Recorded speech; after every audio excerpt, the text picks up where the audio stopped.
Ako po si Mirasol Cordero, taga Metroville Complex, Halang, Binyan, Laguna.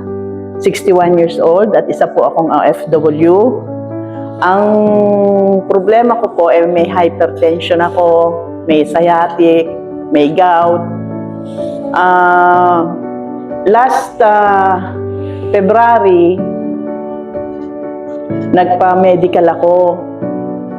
Hanggang sa ang aking medical na expired. Kasi, una nagpa-medical ako, then ang result hindi maganda. Kaya natagalan. Nagka-problema ako sa BP, nagproblema din ako sa x-ray. Hanggang sa na-expired yung medical ko.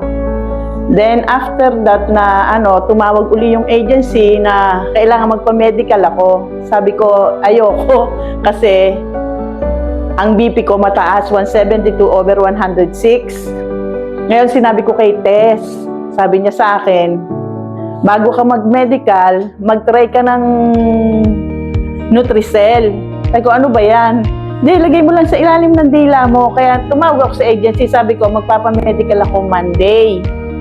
Di, syempre, sabi nga, una Lord, tapos yung gamot, sabi niya, ilagay mo lang sa ilalim mo ng dila mo. Di, sinunod ko naman yung sinabi ng kaibigan ko, si Tess, na ilagay ko sa ilalim ng dila. Nag-fasting ako. Then, ang kinabukasan, nagpa-medical na ako. Talaga ito yung hindi ko inaasahan. Ang naging problema ko is BP.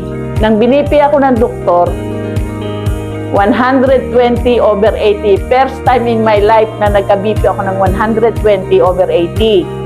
Then, yung aking x-ray, clear. Ang sabi nila sa akin, 3 days makukuha ang medical mo.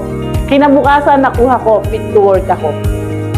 Iyon ang talagang masasabi ko na nangyari sa akin sa pag-inom ko ng Nutricel. Siyempre, iba-iba tayo ng nararamdaman sa pag-inom ng Nutricel.